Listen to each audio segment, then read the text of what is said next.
How's it going, fellow Straw Hat Crusaders? This is Josh speaking. Just wanted to check in with y'all real quick and let y'all know that we had a little bit of an audio kerfuffle with this episode, so the quality's not going to be quite as good, but it should still be understandable. It should still be legible to a degree. We apologize on our hands and knees for this. We are not going to let this happen again. Future episodes don't have this issue, so don't worry about it. But we apologize and really hope that you can enjoy the rest of this episode with us. Before we get into it, just a few notes from, the guy in charge, me. Clayton is already done with part 5 where we're at, and he has now decided that JoJo's Bizarre Adventure is, it's kind of his new Bible. He was a big fan of the first Bible. Now he's a big fan of JoJo. And honestly, he couldn't even spell One Piece if he tried at this point. It's kind of an issue. We're like, Clayton, we want to talk about One Piece. We're reading it, and he's like, what even is that? I'm not even sure. That's what to expect for the future as a little sneak peek. But, on to episode 28. Thanks, guys. Welcome, everybody, to a podcast called Straw Hat Crusaders, a podcast where 4 people watch JoJo's Bizarre Adventures and read One Piece. One of them has read One Piece before. 3 of them have watched and kind of read JoJo's Bizarre Adventure before. Now, they're mashing them all together. Your MC tonight is me, Clayton Chalman. And across the table from me is Josh. And to his right is Hayden Hardrick. And across the table from him is Adriana. So now you have a great idea of where we're all sitting. Guys, how are y'all doing? Good. Okay. Oh, man. Okay. Yeah. We're having terrible days. I'm actually doing amazing. Nice. This last week was my birthday. Yeah. I aged up. I leveled up like a sim. I went from being like a child to an adult in a matter of seconds. Right. He's still the shortest one of us. And you have a new randomized outfit. Yeah. I have weird body proportions and weird face stuff going on because my genetics, my parents are both create-a-sims who were fucked up. Right. Gosh, this is a great. I got fucked up parents. Analogy. Sad. I'm sorry, Mom. Hayden's terrible week because Hayden's had a terrible week, I guess. No, it's great. It was great. No, we had you had a really bad week because your parents are so fucked up. Okay. Well, I've had a bad life because of that, Adriana. And I'm poor. All right. Thanks for bringing that back up. No, I'm doing great. I had a fun little party. Got to see all of my friends. Got to tried to get people to play a board game at a party, and it almost worked. Almost? It almost worked. We almost got it. It's me and Lucas's fault because we were like, it's a great idea. We should play Monster Factory on the UFC fighting game, and we made the most a creature. No. We made a creature, and people said they were distracted by that. I mean, sure, that was not the issue. The issue was we got through the 20-minute long explanation of trying to explain a board game in the middle of a party. We were going into the first turn, and then one of the people was like, "Well, I gotta go home." Mm-hmm. It's funny because that person also said right before we started, he's like, "I'm not gonna be able to stay.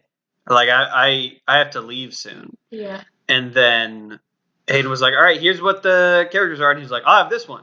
I didn't hear him say that he was gonna have to leave soon. No, he said it quietly under his breath. He was sabotaging us. Wow. To be fair, the real reason we did not. No, it was never gonna happen. No, it was a bad idea. It was a bad idea from the start. I just was happy on my birthday, and I wanted my friends to share it. It was a very earnest effort, but unfortunately, me and one other person could not figure out what was going on as you explained the rules. I think I have definitely more of an image now. Yeah. After everything, Yeah. but It was there rude. just wasn't time. Yeah, Rude. Rude was a very Scarlett's just a little drunk and Josh's just can't figure out board games. yeah, pretty much. But then we played Camel Up, which is one of the greatest board games ever made. Fantastic. It sucks. And I won for the first time. For the first time ever. But yeah, Good no, job. other than that, it's been great. We have a friend named Scarlett who played What? with us, and the one time she played was the one time the red camel won. Does she So- like Which is red or like something? it's her favorite color. Conspiracy. Yeah. How's your Yeah. week, Josh? I mean, I don't. It was all right. I don't feel like getting into it all today. Uh-huh. I Damn. went skating last night. Yay. Okay. And you didn't invite me? I got hit on by a Oh man. Oh man. Wait. Uh, You said that like we're gonna be like, oh no. well, I got hit on by a guy. Was he hot? I mean, Yeah, I never Definitely. asked that oh, one. well, he's definitely not my type. Because he's a man, but but well, I guess he would have been like a handsome guy. He was definitely like fit. He was really good at skating, but he was the way that he approached me was at first I was just like, okay, you're just really forward. Later in the night, it made me very uncomfortable the way that he was approaching me. Oh no. Because the first way he approached me was when I was like trying to tighten my skates, and he rolls up to me, and he's like, I'm sitting down. He's kind of like kneeled down On one knee with a. Well, not on one knee. He kind of like lowers his head to my level, and he just holds a flask in my direction, and just goes, and just kind of has his face like, you want to see? How old is this guy? Paint me a picture. This guy, he's probably like around 30. Mhm. I think, yeah. I mean, he's, I've never seen anyone under 30 with a flask. Right. Or like well, that he said is. he was in. So basically, I thought, oh, this is just like a really eccentric dude. Sure. Because I said no thanks, and then he was like, nah, no worries. And he was like, I was trying to be nice. He skates away. Then later, he comes back to that spot where I'm still tightening my skates, and he like holds his flask up and he points at it like, yeah. And then I'm like, okay, well, I can't just keep ignoring this guy. So I'm like, is that like your method to like, is that how you skate real well? And then he goes and I'm like, well, I was in the military. And This guy's Oh, definitely wow. over 30. Oh my god. yeah, he was like, I was in the military and I was always smoking and drinking, and they said you can't stop doing that because if you do, you'll be You fighting two can't. battles at once. What? So I always just smoke and drink like whenever I work out. But he was like relatively fit, so I was like, But his must- liver is like. yeah, it must work. It must really work for him. But he was getting more drunk as the night went on, and he kept like kind of like, you know, sometimes we'd be skating. I didn't go alone, thankfully, but we'd be skating, and like he'd kind of see if we were like sort of killing it, and he'd go, yeah, right, you know, and he would just kind of cheer us on. But it got a little more affectionate later on when he was like, I did this move where like I was kind of gliding on. I was like kneeled down on one skate, and then I had my other skate like extended in front of me, like I was like I was doing a boogie board. But anyway, Yeah. and I'm just kind of gliding. I'm trying to figure that move out, and he's like, "No, keep going. I'll push you." What? And then I was like, How dare he? I was like, He's gonna push you over. This asshole. like, and so it just got a little more like crazy as the night went on. At one point, he starts talking to us, like those of us that were there, just talking about how he has like been taking shots and he starts like fiddling with his underwear. Sorry, I don't. But please make it clear how he like presented himself as a gay man. I still have not heard anything that I would be like, oh, this guy is gay and hitting. Like, right. What did he do? Well, at some point he goes. It was more like the tone of his voice. I mean, I was not sure because I had no. Not the. I have bad gaydar, but Scarlett was there, and she was like, "That guy is definitely gay," and I'm gonna trust what she says. Jackson was also there, and he was like, "That guy is gay." Mm. And then also the way that as he got more drunk, the way that he was like, "You gonna help me skate on I'm putting my quads on," because he started in inlines, and he started putting his quads on. And he was like, "You're really good at quads. You gonna show me how to do it?" And I was like, I was like, no, dude, you're way better at this than me. Also, you're drunk. So he singled you out. Yeah, he singled me out. And, like, mind you, never been hit on at the rink before, this directly at least. Not at the rink, man. Not at the rink. And so, at one point, he just straight up, he gets by me, and I don't notice him until, of course, he has gone in front of me, but he just straight up, like, caresses my lower back. Ooh. And I was like, all right, I'm done for tonight. And then I just left. The classic guy in a bar.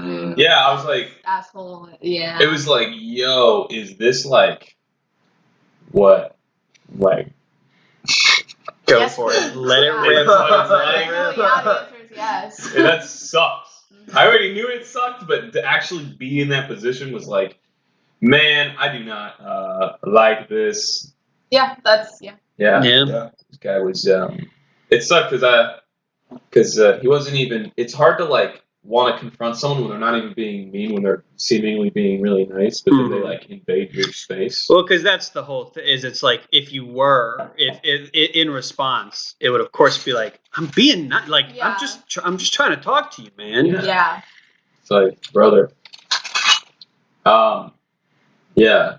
So at one point, so basically I was like I trying love to, how you said, I don't want to get into it. I don't want to get into my oh, I forgot, well, because I forgot that He this forgot he happened. didn't want to get into I forgot that this happened last night. it. Okay. Yeah. I'm fine though, so no one worry about me. No one text I me. wasn't. Thoughts Duh. and prayers. No, I no. wasn't, and I wouldn't. If I see anyone in the Straw Hat Twitter DMs, Josh got hit on by a man. Thoughts and prayers. honestly, I'm not. It's It's not about like the fact that he hit on. I would have been fine if he hit on me. Yeah. Mhm. It's the fact that he invaded my space. No, at yeah. some point. Yeah, It's for sure. And it just made it, made it so clear. Oh, he wasn't just trying to like be friends and like be friends with people. Also, he was he was doing that with other people, Yeah. other dudes Mm. in the rink as it went on. And it was like, okay, well, you're just a really fun guy. Yeah. Yeah, He's fighting that battle. he is. I mean, he was on the prowl. Somewhat I respect it to a degree. Not his methods, Yeah. Mhm. but his tenacity. Yeah. Anyway, Clayton, how was your week? My week. Oh, fine. I don't have a whole lot to talk about. I've been stressed. I've just been very busy, and this weekend I get to lay around a bunch. I'm gonna go see Zone of Interest tonight. Movie? Is that Movie. the Nazi one? Yes, about Nazis, not for Nazis. Everyone. Right. My girlfriend saw that this morning. She said it was very good. Hell yeah. I had never heard of it. Me neither.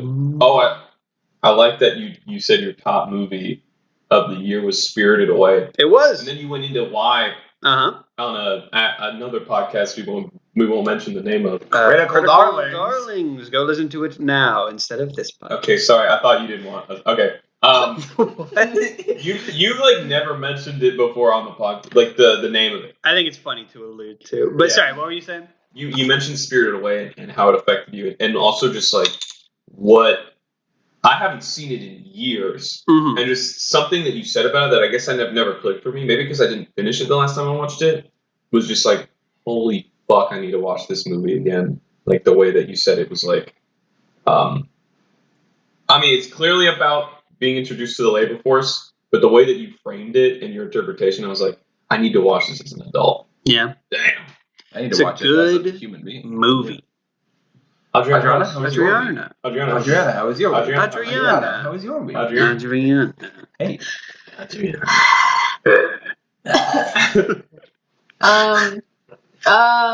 Also very busy. Also pretty kind of stressed out. Wanting to relax. Still, even so, I stayed till like 4 a.m. last night. Just against my will. Just inventing. insomnia. Yeah, just insomnia. Your brain just like doesn't stop working, and it won't stop working and stuff, and that's what happened. And then again this morning, it wouldn't stop working on stuff that I was like not wanting to work on, but it wouldn't let me go. But I got away, and I left it at home, so I'm here brainless right now with you guys. Hell yeah. And it's pretty great. Hell yeah. Yeah. Yeah. So like, that's Nice. yeah, that's it. All right. All right. That's everybody. What was it the other day where you were like, your dad said that there was blank at home? No. You said that your dad had said you were telling him about your job search, and your dad was like, well, there's jobs in Houston, and you were like, well, I don't live in Houston, Dad. I want to be here in Austin with my friends. And I was like, your dad just gave you the equivalent of like, we have jobs at home. There's jobs at home. Like we can't stop for McDonald's. Why did you bring that up? I was like, that was a funny that you made. You made it. Mhm. I wanted everyone to know. Thanks for bringing. Yeah. Just plugging that little Throwing funny. that little joke that I made. Clayton Chalman. Yeah. We watched. You watched the biggest batch of JoJo episodes I've ever given you. Mm-hmm. It was the wait, what was it called? The Zucchero fight, right? Uh-huh. It was the Zucchero battle on the boat. Zucchini battle. Yeah. It was the Sale battle with craft work. Arts and crafts. And it was. Don't say that. What? And it was Aerosmith Yeah. versus Formaggio. Yeah. And how'd you feel? What do you think? I'm having a great time. This is all so good. Meeting the crew, I love. Everybody's awesome. My favorite, y'all know that we talked about this. Y'all watched a lot of these episodes with me. Narancia is awesome. Yeah. Yeah. And the whole thing with Aerosmith was very fun. I really like Mista. Abacchio's cool, but he used to be a cop. Not Yeah. anymore. It worries me. Now he's a slut. Now he's a whore. Not as much Fugo. I haven't seen much from Fugo. Yeah. But he's got little assless chaps. He's got all kinds of holes in his face. You can see every part of his body. He's got a little in some temper way. too. You see that? Yes. The first thing we see is it's a great introduction to both of them and their dynamic. Is Fugo's trying to teach Narancia math, and he's like, "Oh, I think I'm getting it." And Fugo's like, "Well, that's okay. Take your time because it's really hard. You're doing great, kid." And he's like, "Is it this?" And he freaks out and stabs him with a fork in the face. It's very fun. I like all of these people a lot. So far, they all have really cool stands. Yeah. And I'm excited to get into it. Bruno is also a capo now because they got treasure on an island. Yeah. Toilet And they got a treasure. girl. So far, what's your favorite new stand from this batch? Yeah, we haven't met all of them. We got you met Met most Moody of them. Blues, Soft Machine. Huh? Uh Oh, sorry. I thought you were talking about the crews, like the main gangs. well, Stands. I mean, I already know that the villain stands you're not gonna give a fuck about, but Yeah, for the most part. Because it was Soft Machine, which is the balloon one. yeah, the deflation Yeah. one. The deflation one. As opposed and Kraftwerk, Yeah. who is the guy who puts things in place, which is like fine. And then Little feet. Little Feet, which was like fun, but nothing crazy. Yeah. I liked people being small more than I really liked the stand. Yeah. Um, But yeah, other than that, it's Aerosmith, Moody Blues. I guess. Sex Pistols. Sex Sex Pistols. Pistols were the names. I love all of them a lot. Yeah. Moody Blues is really cool. Seemingly not a very combat-oriented stand, but I'm sure that they can find some very creative ways to implement that.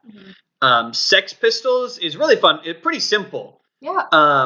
Very goofy. Yeah. But I like it. Do what? It definitely likes lunch. It likes a lot. Yeah. They're always eating those little bullets. They're his little soccer playing. Mista has the most interesting face out of anybody. He's got I feel like his face is drawn in a way that most JoJo characters are not. He's got thick eyebrows and dark, black eyes. And some pretty eyelashes. And Yeah. Yeah, he's so pretty. Uh-huh. But I think he looks like he does have the part 5 template though. Oh, sure, yeah. Yeah. But what are you talking about? Yeah. I mean, just his nose.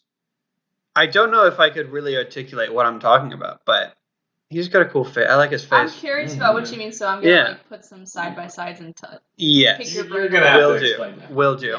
Yeah. Sex Pistols are very cool, and then probably my favorite of these new ones is Aerosmith. Wow. Yeah.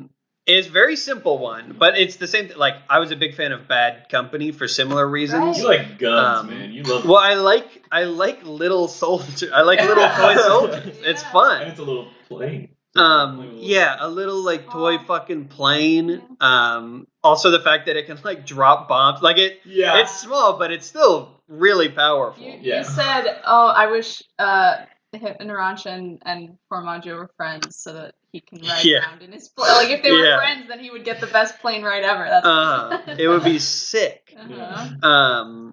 But yeah, Aerosmith's awesome. Also the thing Narancha does, which this was already in the intro, but when he makes his back like the landing strip for the plane, fucking awesome. Yeah. Yes. Yeah. That Really good. that never gets old. That is Every just time I amazing. see it, I'm like, yeah. A Rocky doing style points at its Uh-huh. peak. You know, Mhm. man knows how to. It knows how to give him style. Also, Very great true. color palette change with the just that ending of the fight with all the Yeah, fire. The purple It was fire. amazing. And it was very similar to one of my other favorite stand battles, which is Andul, the ending where they have like their little standoff.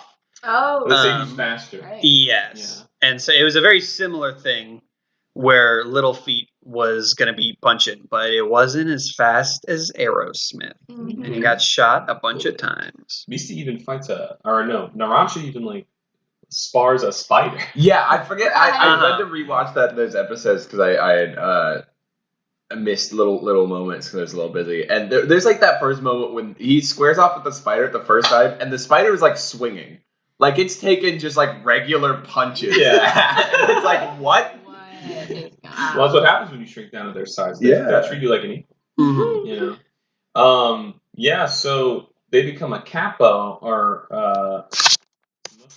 Bruno becomes a capo and gets a new mission. Yeah, Doesn't he? to protect Trish, the boss's daughter, who may have a stand. It's unclear. Not clear. Not clear. The squadron thinks so. But they're like, oh, whatever her stand ability is, it'll give us a hint as to the boss's stand ability. Okay. That's what Formaggio says. Or just Trish in general. That's why they're after her. Like, Specifically, Formaggio specifically is like, her stand ability will give us what we need to figure out his stand ability. Because if you're the boss of Passione, what is your ability that allows you to rule over all of these factions? But they don't even know if it's his ability that allows him to do that, though. No, they don't. They're assuming. Like the boss is literally a huge mystery. So Trish is the closest thing that anyone's ever come to like knowing anything about him. Yeah. Which is very exciting. What's also a huge mystery is how they coordinated that little dance number. Oh yeah, the torture dance. You reached a huge milestone in JoJo. Truly a huge, That was unlike anything that had come before. Like, I really hope that this is not like. I hope that this is a taste of what is to come in JoJo's. Because it was really fun. What do you mean exactly? I just mean like more moments similar to more moments like that. This was like such a crazy reality break in like in an unprecedented way for JoJo's. This is like kind of has come to be characterized, like, or something that JoJo is characterized by, like those little moments like that. At least in my opinion. I'm trying to think of more moments that will come like that break. In part 8, a couple. I could think of some in part 3, even though, like the moment where he's like, he does Polnareff does the sign language, and then they do the coordinated handshake. That always reminded me of that. Yeah. Part 7 has a lot of those. I think. Oh my god, dude! Yeah. But not so much in a dance number. No. Oh yeah, there's a couple of. I'm thinking of one but it's specific just like, one. guys, this is way more important. Anyway, but yeah. Because they even do they do a whole music video for it. Yeah. Like they doing like kaleidoscope visuals and the crazy multimedia shit. in that specific awesome. shot had so much so much budget was allocated to that, clearly. There's also like I remember like in in the time leading up to those episodes coming out, because I had read part 5 kind of before that had come out, and in the like community and everything, everybody was like knew it was coming, and everybody was like so antsy to see how that was going to get animated. And there's a few other like manga moments, like there's things in like part 7 and part 8 that I don't know if that part 7 and part 8 will be animated by the time we get to it, but there'll be a few things that it's Definitely like, not 8. this needs to be fucking. How are they going to animate this? Like, how is this going to see the light of day? We And are not I'm really getting- excited. We are not getting a part 7 anime until we would be lucky to get an announcement by the time we are caught up to part 9. That's true, that's I'm praying for an announcement, but yeah, dude, I remember looking at the actual. I haven't read part 5, but I remember looking at the manga panels of that scene and being like, "Holy fuck!" It's just a few panels of them dancing. Like it's like 4 panels of them just busting a little move. Yeah. And they took that and they turned it into a mini music video. Like Yeah. they Like, how took do you just so skip much of past a. that? I know. They realized like Araki, you don't understand what you did. Like that's kind of like the attitude they took towards it. Like we're gonna turn this into a sensation, and they did. Like they don't have the. Baby, I'm gonna make you a star. Yeah, the trippy visuals of Zucaro's head as it's like being tortured by the sunlight. That's not like really in like that is happening in the manga, but that's not in the manga. So But yeah, it's literally they just have 4 poses that they hit, and that's all the dance was in the manga. Hell yeah. When Mac was in town like a year or so ago, we all like learned the torture dance. That was like I did that too in high school. I learned the torture dance. And then Well, we gotta every do it. time We do have to learn it and do it as us, right? yeah For Doghouse. For this podcast. Dude, I had to learn it because when I decided I was going to cosplay Narancia, I was like after the first time cosplaying him, everyone like you get asked a lot like do the torture dance, and so I was like I got to get my shit if I'm gonna go out and deal with these guys. Hell yeah. Just in case. I normally say no, but Because that's an insane request. Yeah, to come to a stranger and be like, do the dance, Dance for me. But- Dance for me. yeah. Also, they had the composer Yugo Kanno had to come up with a completely original song for that whole number too. Yeah. It's called Canzone Preferite, which just means favorite song.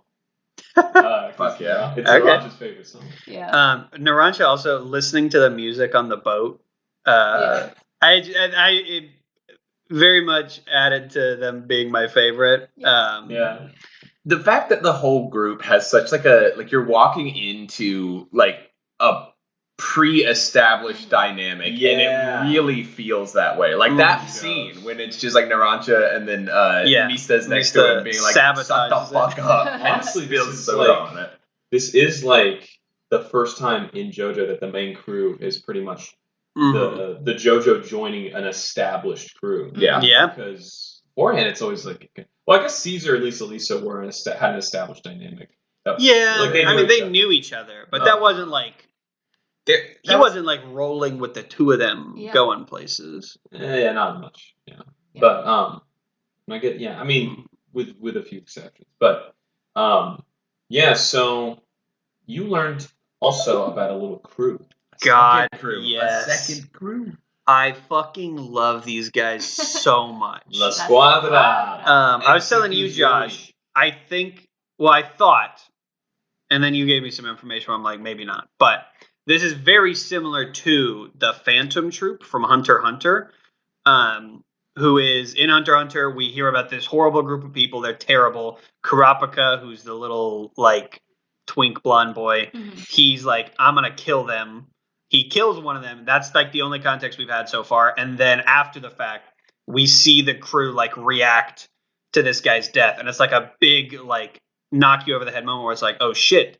These guys are, like, really sad that their friend is dead. And these people that we've only been seeing as villains are, like, absolutely, like, it's, like, impossible not to empathize with them to some degree. Mhm. It seems like we're getting a somewhat similar thing with La Squadra where they are, like, they're the bad guys, but also, like, they're very human. They're the same. They're in the same position as the Yeah.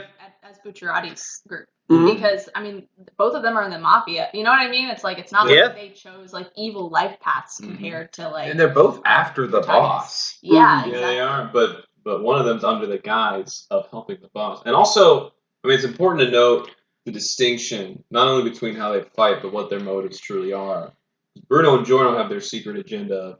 Cleaning up the We streets. want to clean this up. We want to take over so that we can, like, end this, like, evil scourge. Mm-hmm. But then the squadron just want power, and they want to continue the status quo under their own control. So they do make that clear distinction. This isn't like a, Yeah, of course. oh, we're also the bad guys. Like, no, we're rooting for the good guys. Well, he doesn't want it to be tragic if they die, you know, so... Yep. If they die. They'll certainly be fine.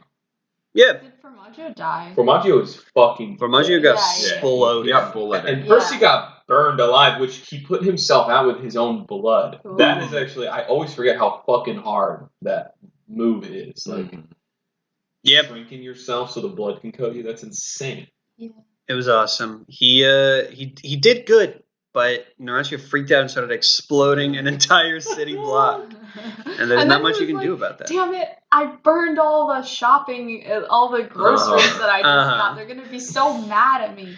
And they were. They were. Yeah, well, at except for least Giorno. Fugo was, And then Giorno was like, Yeah. I think he did a great job. Yeah. How do you feel like so there's been a couple moments now where everyone's looking to Bruno and Giorno kind of butts in or gives his two cents or whatever, or just like says something, you know, like I guess that ends up being pretty useful. Mhm. What are you analyzing about that dynamic? I mean, it seems like Giorno is probably going to take a very important role in the group by the end of it. We're seeing that Bruno, like now that we're getting everybody's backstory, pretty much most people's backstory is like, my life was fucking awful, and then Bruno came along, Yeah. and then they're very Just close like because me, of that. honestly. Like, I do too. Bruno is even more dead than he was last week. He's fucking toast. But I still think I'm very interested. I really like Bruno. He was awesome in the boat fight. Yeah. And I think Giorno potentially could become kind of his right-hand man, because he doesn't seem to have that necessarily. Abacchio's not gonna like that. Yeah. Abacchio and Giorno don't get along, but they're going on a little vacation together. Wait, did you get to that part where which They get assigned the next Yeah, mission. they get assigned. Yes, which also, because this is very different from any other JoJo's part, where it's like they are a team that does like missions and has like all these different objectives that vary. Yeah. And it's so cool to be like, all right, we're splitting up. Team A is doing this. Team B is doing this. The stakes feel very real. It feels like things could go bad. It feels like things could go really good. yeah. Crazy how different this is from just the last part we were in. Yeah. It's like night and fucking day. It's so nice too, because it's like it's also very obvious that, like, you know, Araki got like in part 4 there was a lot of like practice and like testing, like, okay, well, how do we do stand fights that do not include like the main character, you know, like individual like moments away, and it just feels like, especially in part 5, like he's just kind of nailed that even more, because like each of these 3 fights that kind of relied on just like one person were done really well, especially like the Narancha fight. It was just him, you know, Yeah. and there was nobody else around, and it, you know, it was very nice. It's just very nice because you stay very engaged and all that as well. It's also nice to get people's backstories so early on. Yeah. Favorite part, Yes. you know, Yeah. almost like, you know, a normal story. Right. Mm-hmm. Not that I guess in part 4 there just weren't that many backstories that needed to be laid out. No one had like No, a 'cause tragic no one's- past. Yeah, because everyone just like grew up with like their mom and Uh-huh. stuff. You know, like. Okuyasu had a pretty tragic backstory. Yeah. Okuyasu- If that was my dad, I would have freaked out. And we did get that. We did get that early. That is true. Mhm. Yeah, I guess like Araki's kind of over time phased out of giving the backstory at the end. You know, because like Polnareff got it really soon. Kakuin didn't get it till the very end. Yeah, You know, So he it's was nice because dying. like it used to be, especially in the first 3 parts, it's like anytime you got a backstory, it was like and dead And dead this episode. Yeah, literally. Mhm. Yeah, Yankees. I guess except Caesar wouldn't stop talking about his freaking grandpa all the time. Even so, we did not get his actual full backstory Yeah. until the episode before Until he dies. ran off to go fight Yeah. Mhm. whichever one that was. By the way, I've been wanting to say this for years, and I haven't said it. Well, I remember I played down. Sorry, Say, I love you for the this first is time. so. This is so. And I'm gonna be done saying this real quick. Sure. But many episodes ago, when you Uh-huh. talked about how you were surprised that you actually you enjoyed Caesar's battle and his final moments. Mm-hmm. And his sacrifice. I played down how much that scene meant to me, but we talk about cry counts on One Piece, but I have a lot of secret cry counts in JoJo that I don't talk about. And whenever Lisa's cigarette is backwards, and Joseph's like, your cigarette's backwards because you're about to weep, and then they start crying together. That always gets me now. Yeah. And there's more in part 4 and 3 that I didn't talk about, but this point on, I'm not gonna hide it anymore. Yeah. I'm gonna talk about when I fucking get emotional. Okay. And whenever Fuga walks up and is about to take Narancia in, I get a bit emotional. Whenever he's like, and Bruno hands him his spaghetti that he was about to eat. Yeah, we It's learned pretty that good. Fugo was the one who found Narancia, Mhm. and they have Spaghetti. I guess like a close dynamic going on. Yeah. And he was so worried when Narancia was out, obviously for mission reasons, but he was just like, "Where is he?" Yeah, and I think you could also most likely from what you can kind of infer, he's worried about the mission and everything, but he's being very verbal about that, and that's probably the way to rationalize how worried he is about Narancia. Yeah, you can tell there's a sense of responsibility there. Yeah. Mhm. It's interesting too the ages Araki decided to assign to all the different members. Mhm. Do you know how old any of them are? Narancia is 17. Mhm. Yes. Outside of that, I don't think I know. Well, Giorno is 15. Yeah. 15. Fugo is actually 16. He's younger than Narancia. Whoa. But he's more assertive. He's more mature in a way, but he's also not super mature. How old would you guess Bruno is? Bruno? Oh man, I would have guessed. I feel like I'm gonna be so wrong. I would have guessed 25 or 6. He's 20. Okay. I would have guessed 30 something, but He's just so everybody in this kind of looks like a teenager to me. Yeah. but we're just so used to the big.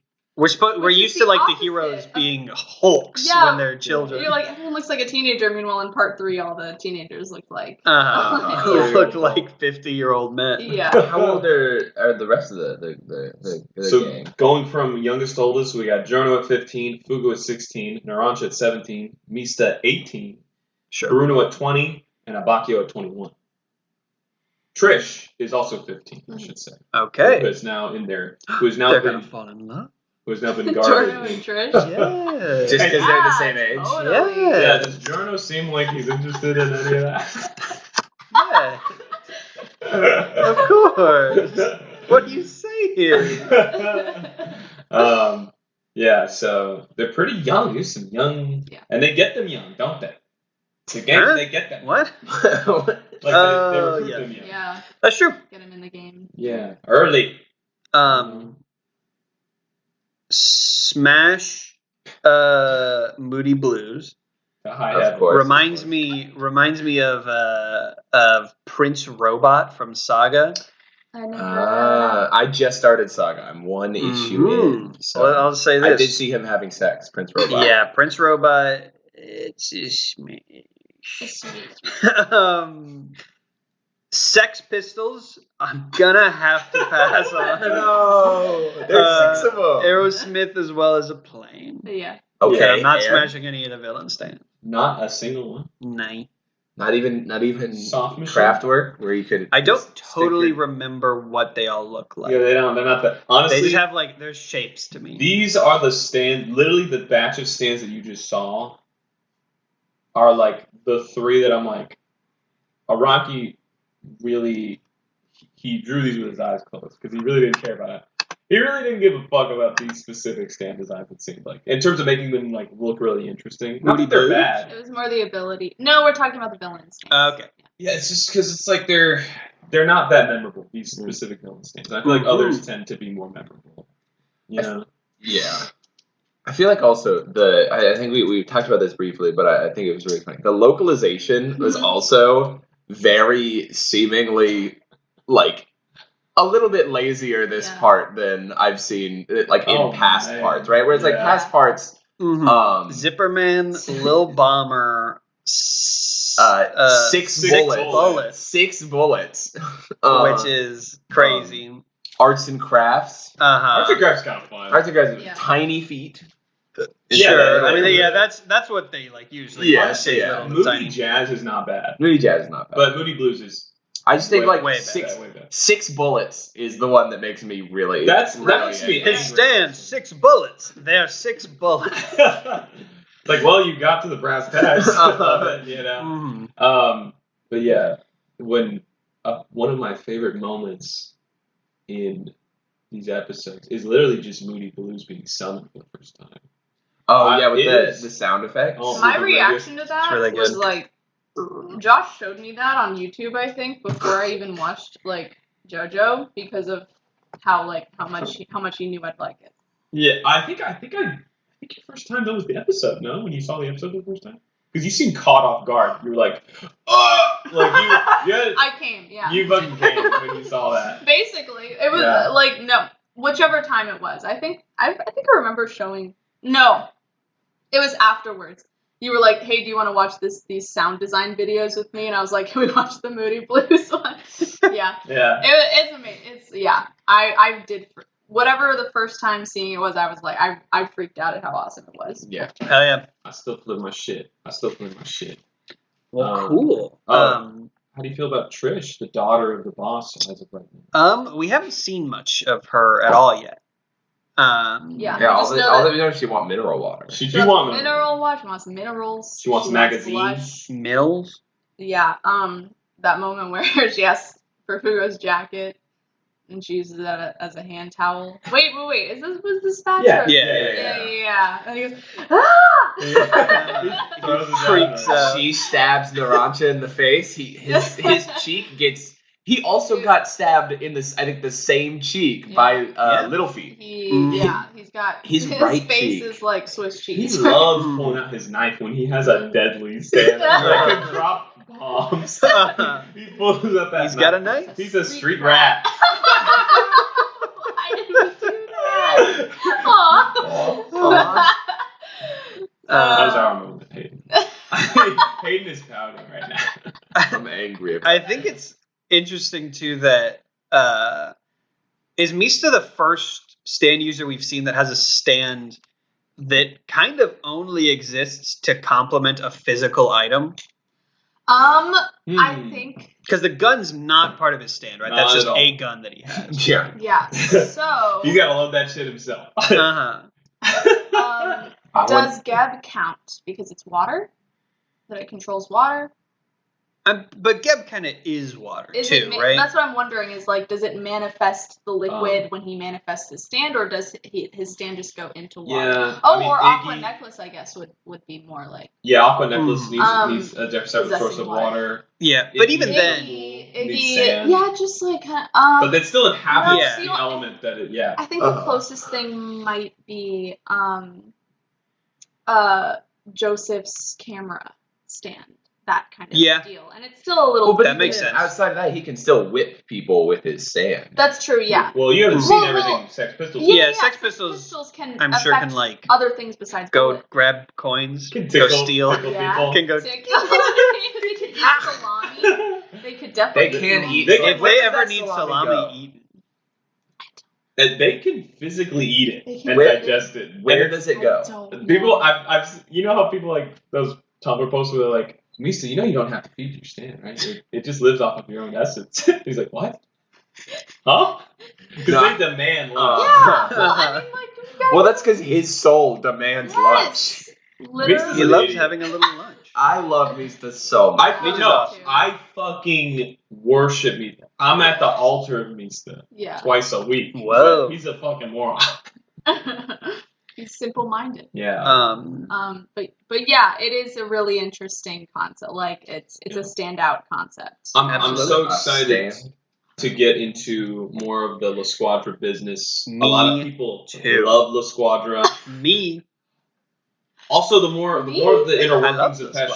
Passione, I gotta say, Baroque Works. We talked about how we couldn't say it at the time, but we were thinking it. That Baroque Works reminded us a lot of Passione. Especially Okay. how the boss guy was so Yeah. mysterious Yeah. and Mr. nobody knew Secret. his name and stuff. Yeah, Secret Mr. guy. Secret. Mr. Zero. Yeah. What it turns out, Polnareff is in this part, and he is the boss. Uh-oh. Whoa. That would be awesome. Spoiler. That would be awesome. Polnareff is a bad guy. He would get folded so quick by any of these sets. Well, yeah. Actually, hey, Silver Chariot is a really strong ability. So Chariot's good, but I mean, it's just like, it's not a boss stand. It's not like a big bad stand. It's the mind behind the stand. And Polnareff is one That's of the true. best minds. He's really good. Right. I mean, Polnareff is really strong. He fought Dio. Yeah. He didn't do very good, but he fought him. Mhm. He fought Yeah. Nice. Yeah. Big guy. I don't know, guys. Polnareff's awesome. I think Silver Chariot is the final boss of this part. I don't know what you're talking Yeah. about. Yeah. I think it's the final boss of JoJo. Yeah. It's gonna come back in part 10, and he's gonna be the super villain. Silver in Chariot every Gear single- 3. Oh, Yeah. Balloon Silver Speaking of Chariot. Gear 3, though, I think we're a little wrapped up on JoJo. I think so. We can start talking about One Piece. One. That's the name of the treasure on the grand line. Sanji's cooking. Sanji's cooking. Sanji's cooking. Sanji's cooking. How do we feel, people, about the One Piece that we digested over the last week? Fine. I'm glad this arc is over. Me Yeah, too, me man. But honestly, the last half of that, There was a Pretty lot fun. of very solid I'm not, moments. Yeah, I'm not mad at it. I I ain't think I mad. liked I it ain't more mad. than the Davy back game arc, probably. Yeah, actually. That was the other It controversial arc. was like right? on par with that, I'd say. Yeah. Yeah. Well, no, I feel like yeah. I I mean- there was really good Usopp. Yeah, moment in Usopp this versus one. Peronia Oh, was was man. amazing. Fight. amazing. That yeah. had me cheering. Yeah. That Yeah, had me man. cheering, man. Literally. It's like, you can't beat me when it comes to lies and deception. Uh-huh. No, Because of yeah, trickery. it was your mistake for trying to beat me with with Trickery. negativity and lying.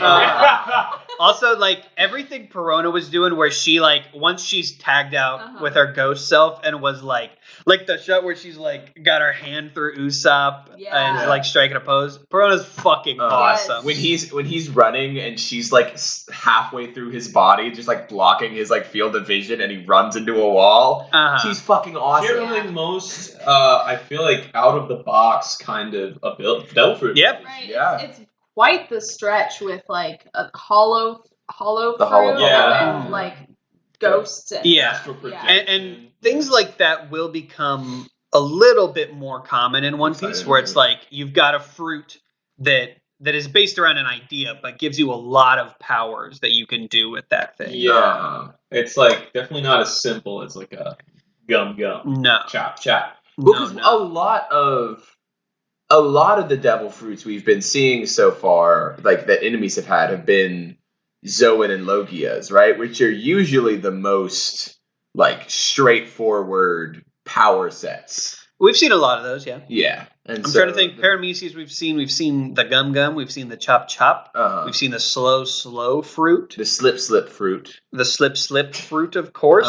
But a lot of those are just very, very simple, and I'm excited because I've been prepping. We're running a little One Piece D&D campaign for ourselves, and I'm running it, and I've been prepping a lot of like villains and making up like new devil fruits and things like that. And I think that like devil fruits like that have very weird, interesting uses are so fun, and I'm happy that we're gonna get more of them. Yeah. Me and Josh, this is going back to JoJo, but when I was not, I don't even might have mentioned this on this podcast before, but when I was not caught up or anything, and we had long car rides, sometimes Yeah. I would just like ask Josh, like Mhm. I'd come up with like stand ideas, and I'm like, is this one that exists? And then he'd tell me if it exists or not, because I'm like, I feel like he thought of everything, like, Yeah. you know what I mean? It's so hard to come up with a stand power, and similarly to maybe eventually to Devil Fruits, that's like, oh yeah, this is already exists, but like slightly different. You know what I mean? Yeah, Like you can think of a variation of it. You know? Yeah. Mm-hmm.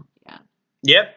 But Corona was entertaining. It was great. She just kind of took a lot of L's this batch. I hope we see her again at some point. Yeah, but Yeah, I mean, well, liked she her. got deleted. Point. Oh Yeah. my She got God. zapped. Yeah, but before that, she was like, "I don't give a shit about Moria. I'm getting the fuck out of here." I love that moment Yeah. for her. Yeah. And I'm like, pack up that ship, girl. Make it easy for them. Like, Yeah. she just packed up Yeah. the whole ship for them. And I'm like, That's true. fantastic. Can't wait for that. And added a bunch of new shit. Yeah. Oh, yeah, they have All a the really tri- nice No. care package waiting Yes, for Yeah. them. Nami was gonna go get the treasure anyway. Now it just was done for her. Fantastic. Mm-hmm. Yeah. But yeah.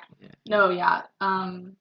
Zoro's fight with Ryuma. Awesome. Fucking awesome. Really Very good. sick. The thing they do where you see at the beginning the end of the fight, The cold open. and it's Zoro falling and Ryuma standing on top with flames coming off, and it's like, oh Awesome. shit, Yeah. Zoro lost. And Brooke was like, he made Ryuma go this far. So I thought, oh my god, we did not just get an off-screen Zoro L with this. Like, Mhm. no yeah. fucking way. Then they show us the actual The fight. blue fire looked so sick It- though. Yeah. Was it blue in the thing? I was reading the Yes. black and white, so I didn't get a chance to Blue read. I didn't want to reread Mhm. all of this chunk in color, Mhm. but Yeah. Fair. fuck Speaking yeah. of Oh, which, it was- we get Zoro's new sword, and a short little fun Yeah. story about that. At IkiCon, Josh, I went up to you and I was Oh. like, one of Zoro's swords is here. And I was trying to remember, I was like, I think the Kitetsu's here. And so I take you to see it, and I'm looking at the shelves, and it's like, oh, there's Shisui. And I was like, yeah, oh man, maybe I misremembered it. I don't think Zoro has a sword here. It's fine. I mean, I wouldn't have recognized. Yeah, I'm not completely. I just didn't want to be like, it's this one. And then spoil that there was a new sword. Right. I'm not I super good love at recognizing Shisui. swords. I love Shisui so far. It's cool. It's sick. It looks awesome. It's like really heavy. Which He one? has a learning curve with it because it's Yeah. not Broke fast. again? The one that broke The is Kitetsu. called Yugashimi or something like that. Was it not the cursed one that broke? No, not the cursed one. The Kitetsu he still has. Oh wait, you already And told it me this. wasn't. Yeah. And it wasn't. Not the Wado Ichimonji. Yeah. Yeah. Because that's got the white Yeah. handle. Yeah. He's got 3 swords. He's got And 3 Ryuma- swords. So he's lost both of his What did I say? Did I say 3 swords? three swords. Yeah. Yeah. Got He lost both of his starting swords, right? Those are the two that have been lost. So his starting swords he both lost Okay. against Mihawk. That's right. That's right. And then he in Logtown got the Kitetsu and Yogashiri. And again, I could be getting that name wrong. I can never remember the name of that sword. The one that he got from Queen is still one that he possesses. The Wado Ichimonji, yeah. That's the one it's always the one in his mouth. Right. It's the 3rd sword that he gets. Y'all, I heard the ice cream truck outside. Mhm. We need to put a pause, really. Mhm. And we're back. We just got a bunch of ice cream. Yummy. Yeah, no, it was a great fight. I enjoyed that fight. I enjoyed that one. Let's see, there was a different fight. There was another fight. Sanji versus Absalom? Yee. I will say this. I do love the moment. You almost got me, you motherfucker. You almost got me. I do love the moment where Sanji shows up and he's doing a literal jig and he's like, "Where's Nami?" And he's like kicking people while running in like a cartoon man. But then he does some other things in this fight. That's the thing is that he doesn't like do anything. do it. Exactly. Like he doesn't, and you know what? I feel like maybe you on purpose made us overestimate Yeah. how what he did or because I think it is. It's still pretty bad. Yeah, it's Yeah. definitely Yeah. character assassination. Yeah. But it's honestly not anything I didn't expect. It honestly kind of felt just on par. Yeah. with, like, It kind what of you would endeared you to Which it. I was telling Clayton, I think that this is just, for me, it's just the only way I'm going to be able to rationalize and keep going on in my head is just being like, this is just a weird Oda joke. Sanji didn't say that. Oda Yeah. said The that. devil made me do it. The devil made me do it. And he's like, I do. For a second, I was really like, whoa, there was one devil fruit like that Oh my God. Sanji did want, It's the one he took. Oh. I mean, I And then I feel realized like, why you wanted it. I feel like it wasn't something that Oda had like written down in his Sanji character notes, like oh, this is so important to his character. It was more like if these guys come across an invisible guy fruit, I can't make them go like. I can't have them meet them without Sanji saying some shit. Shit about that concept. Like, because the worst part is that the thing Absalom is like so despicable. Yeah. And the things that he's doing are so upsetting that you're like, Sanji, show up, because he's like the White Knight, which is like its own whole problem. But at least in this moment, he would be like correctly like showing somebody what's what and being like, hey, you can't treat women like that. But instead he shows up and he's like, hey, I wanted to do that. Yeah. It's like, oh man. Yeah. And then the guy, the zombie witness was like, you're as bad as him. Like, that zombie witness was hilarious. Yeah, it was really, his reaction. He was like, had the same shock face for everything he said. It was Oda. He was writing us as the audience. Yeah. He put us into the thing. I kind of like though that Sanji beat Absalom up a lot. That was fun to watch, and enough to where Nami could get the final blow and think that she knocked his ass out. Yeah, like when she woke up. Fucking Absalom. This is like where I'm like, Oda, why do you set up such hateable, killable characters and not kill them? Because Absalom should burn in hell. Like, true. I fucking hate him, and so should Hogback. Oh my god. Yeah. Hogback. This batch made Hogback one of the worst fucking pieces of shit in One Piece. And I was like, oh my god, did they actually kill him? Did fucking Oda step on him? I was bummed. Because now it feels like Sindri did not really get... Because Sindri got her moment to be like... She disobeyed him and allowed him to get crushed. And he's not... And he's just going to escape. And Sindri had a beautiful moment too, like where she smiled again and like... Just like, oh my god, it was actually when Chopper was talking to her and monologuing to her about like, you're still in there. Like, this is not what being free is. This is not what being alive is. I was getting a little like, I was getting emotional. Yeah, that fight I was really also like great. the stuff with Chopper and Hogback. Yeah. I also wish that Hogback died. Chopper had like one panel where he was like, I've lost all respect from you, for you, and he like stands and he's got like a little shadowy moment on his face, and it was like, oh, that's fucking awesome. I loved that panel a lot. I almost sent a little photo of it, but Chopper was really good. killing it. Chopper's great. Chopper's All killing of this his whole fights. I feel like. Oh, yeah, go ahead. Oh. No, I just was remembering in the cool Nami moments too. Like, Yeah. I was gonna say, I feel like this arc so far, a lot of the secondary fights were pretty solid. I mean, like, I feel like Usopp, Chopper, and Zoro got some really solid, great moments. Yeah. And the Oars fight, which I want to get into, was I think the Straw Hats versus Oars was a lot of fun. But it just like it was a bummer because usually most arcs have like that, and then like the Luffy final fight is like a great like cherry on top ender. But I didn't love it. But I want to talk about Oars first before we go into. Well, I was just gonna say, you made me like realize that it was a very well-rounded like focus on each character almost. Yeah. I feel like maybe. I don't know, no, even Nami. Yeah, like everyone had like Nami with the what's her face, the bride, Lola. That's some good moments. Everyone with Lola. had like good, like interesting character moments and stuff. Nami as well, I really like because she's out of commission for most of these chapters, and so I love that when she does wake up, it's like she goes and like starts calling shots in the Oars fight and like doing big attacks. Yeah. I really enjoy it. She saves, I think, like Brook or Usopp at one point by hitting him with some lightning. Mm-hmm. What were you gonna say, Adriana? I guess just the point I was making was, normally, it's like, oh, great moment for this character or these few characters, but then like that means that not as much focus on the other ones or whatever. But like I said, just very like well-rounded, like everyone kind of got a moment to shine. It was really cool. And we found out that Frankie could like build stuff like he's in I love that. God. Fortnite Frankie. Not gonna lie, that my body was fighting that at first, but it was just too. It was just too awesome. funny. He was building a staircase that was like.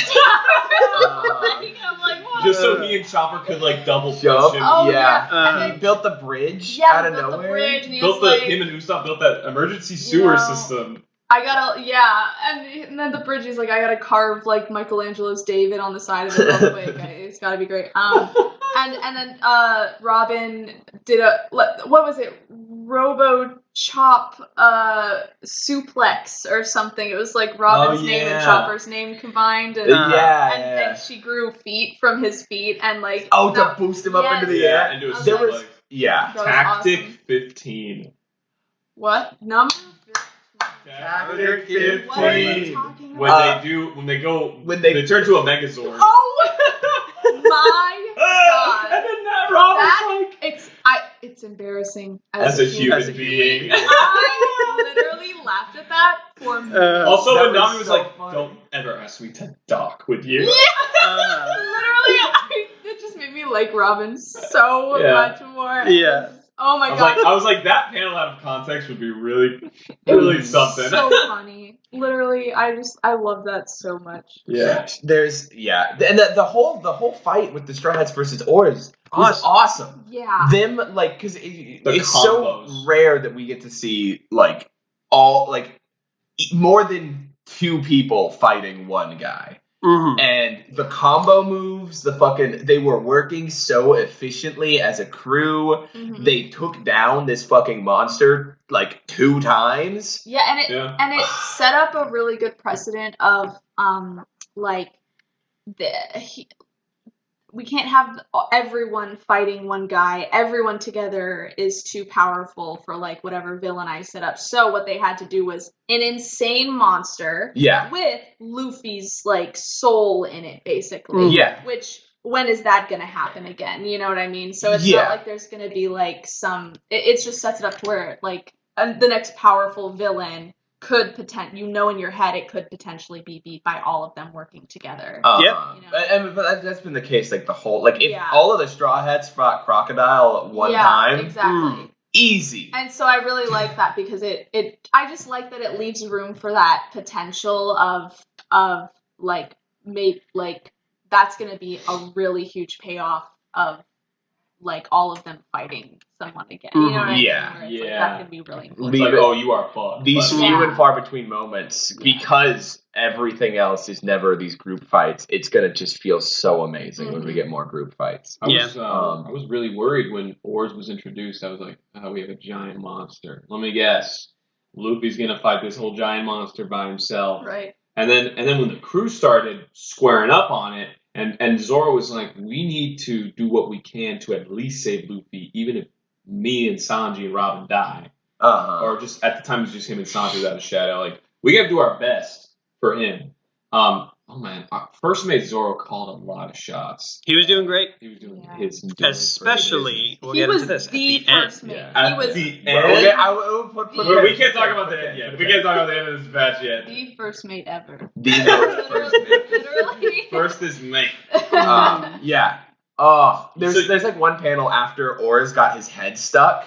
Yeah. Where he got his head stuck upside Evil down, and Straw they Hat were Crew. all like, "You're fucked," and it was Ooh, that devil, is like shit. they were gonna kill him. Chopper had like star eyes. Oh I fucking love that moment. Yeah. That was good. And then Nightmare Luffy happened. Oh my god, Nightmare Luffy. You did not like Nightmare Luffy? I did not like Nightmare Luffy. I thought Nightmare Luffy is the opposite of what Luffy is. That's the opposite of how. Shut the fuck up. No, I love it. I love that you're having this. I could not feel more differently, but I could. I kind of thought that you would really enjoy Nightmare Luffy. Because you suck. Not because you suck. No, I think that so here's what I don't like about Nightmare Luffy. Okay. When Luffy fights a guy, Luffy wins a fight by refusing to give up. Even when he is like not as strong, or like with Lucci, right? Lucci is the better fighter between Luffy and him, but like Luffy just doesn't give up, and he slams his head, and he punches, and he keeps going until this thing is going. He doesn't rely on these like On tricks? weird, crazy power-ups that come out of nowhere and don't feel like earned.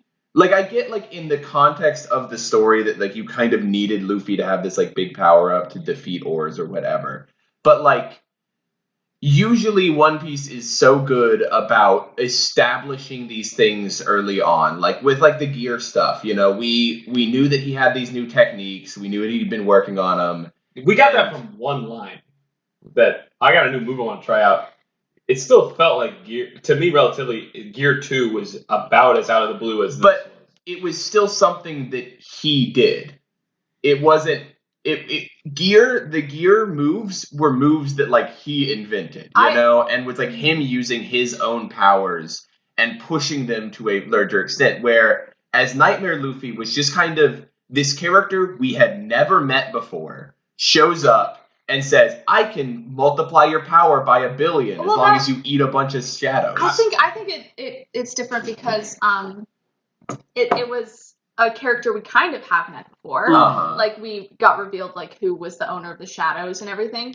And I thought that was like kind of the point, was that, you know, Moria's whole deal is that he uses other people and everything to, you know, like that he relies on people like that or whatever. And I feel like it wasn't really Luffy stooping down to his level.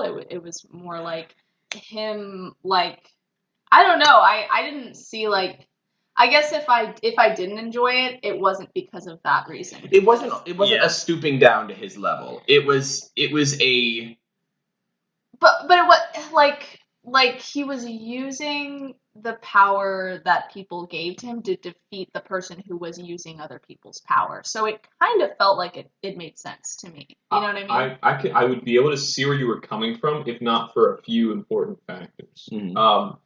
So for me, it felt earned when Nightmare Luffy began. Because, one, it made total sense that more of Moria's victims would be around, and that them kind of working together to kind of like give Moria a taste of his own medicine and kind of bite him back in the ass, to me felt poetic on one hand. On the other hand, it was already set up that shadows, when they're put in someone that gives them their ability. So I was like, okay, this is kind of an if that, then what, with like, what if you put multiple shadows in someone? Who could even handle that? Also, it felt like Luffy was a special case and was the perfect guy to do this, because we knew how just insanely strong and resilient he was, that he could fit 100 shadows in him. On top of that, not only did I love seeing Nightmare Luffy beat the fuck out of this guy, and even smash Moria in the face, which, by the way, made me go, fuck you! At my screen to Moria. Like, I was like, yes! But it wasn't. It was just a way to turn the tides in a manner that got the rest of Moria's victims involved, and Luffy himself still had to come back as his own self and push his limits to, like, actually defeat Moria. Yeah, if he defeated Moria as Nightmare Luffy, I would definitely relate more to what you're saying. Yeah, well, that also kind of goes into my other. So I agree with that. I agree that I think it works, and I enjoy the like narrative thing of like, okay, the victims like finally like fight back. You know, I enjoy that, but it's also kind of one of those things of like,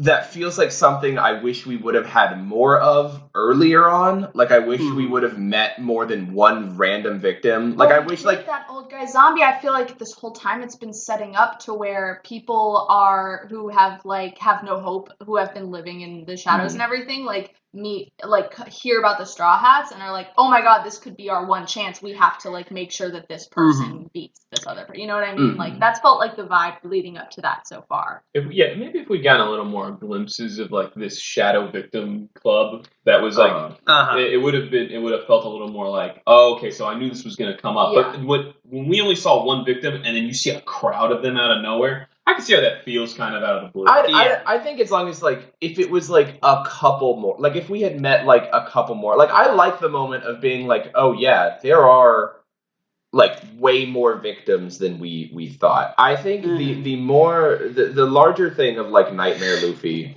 is it was just like it was not like a stooping to his level. I like that he got like the like boost from other people and things like that, and like he also like relies on people to like help him. I enjoy that, but I think it's just a lot more of like I don't know if I loved just like the concept of that, and especially like the thing of like, okay, so he does this, right? And then he goes back to regular Luffy and beats Thousand Shadow Moria, right? Which I felt like Thousand Shadow Moria, or what was it? Shadow Asgard or whatever. Asgard. Demons, Damnation, Dragon. That felt just like like it just felt like a weird like extension of the fight, you know, where it's like, okay, they had kind of already beaten Oars. Nightmare Luffy comes in, does the cleanup. Nightmare Luffy goes away.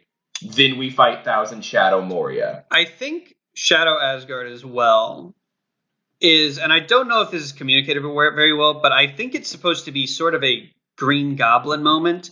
Like, I don't think Luffy, like, really beats Thousand Shadow Moria. I think Moria does. Yeah. He's, like, basically exploding It's when a he last does that. resort for him. He could barely contain that power. And he was just trying to stall until the sun came up, basically. Which, right. I think I just what made it believable. I was like, he did that, and I was like, oh my god. Yeah. If it took him that long to beat Oars, how long is it going to take him to beat freaking Thousand Shadows? But yeah, so I'm glad that was that. I also don't like Nightmare Luffy. I think it's ugly, and I think it's kind of just stupid. Like I didn't enjoy it. It just doesn't feel like it feels like Luffy's not doing Luffy shit. Yeah, I'm all for that. I like Luffy doing Josh Luffy hates shit. Luffy. I kind of do. I hate it when One Piece feels predictable, and and Luffy often enough is this vessel for predictability at times. And this was a moment where I felt like Oda was maybe in a way that was a bit. I don't want this to happen all the time, but a way that was a bit off the cuff, like. Experimented a bit in a way that I found very, very entertaining. Sure. Nice. To me, it just felt a little like Dragon Ball-esque, you know? Yeah. But that's okay. No, I mean, when you say that, it makes me actually not like it. Yeah, I mean, you're entitled to your opinion. Thank you. I guess some of us just like originality. But this whole time that they've been fighting, there's a big bear guy. Oh my god. Also, Kumasi? Kuma? Oh, Kumasi. Corona's friend. Yeah. What? Kumasi Kumadu. Okay. Kumasi what about Lauda. Well, he's a bear guy, and Kumasi's a bear. I was like, is there a root word? Kuma means bear. Oh, okay. Then there you go. Okay, well, but he has like paws that are like kitten paws, and they're then kitten paws. Well, you see Nico Robin, like they're all reacting to his paws, and then Nico Robin is just a thought bubble of a bunch of little kids. Yeah. That was so funny to me. Yeah, I will say when as much as I didn't love the Luffy versus Moria, like the culmination of this, as much as I was just a little kind of bored with that. As soon as Kuma popped on the scene, I was back to like, fuck yeah. Yeah, I was like, this is the One Piece. This is the name. I kind of really hate his character design. I've just decided he's huge and his face looks like he's like the manager of a Staples or something. Yeah, it's awesome. I'm like very surprised. He holds a Bible. Sorry, like he's just a tall. Like drumstick guy with of a man. hat. I don't know. I like how tiny his legs are. Yeah. I used to hate the look of this guy, but it works for this story for me right now. It just it just really like drives it home. Although, man, it was very like gut wrenching to see him and Moria stand next, like face to face. See the upside down drumstick on the right side of the drumstick. Just like maybe like kind of wish I could like.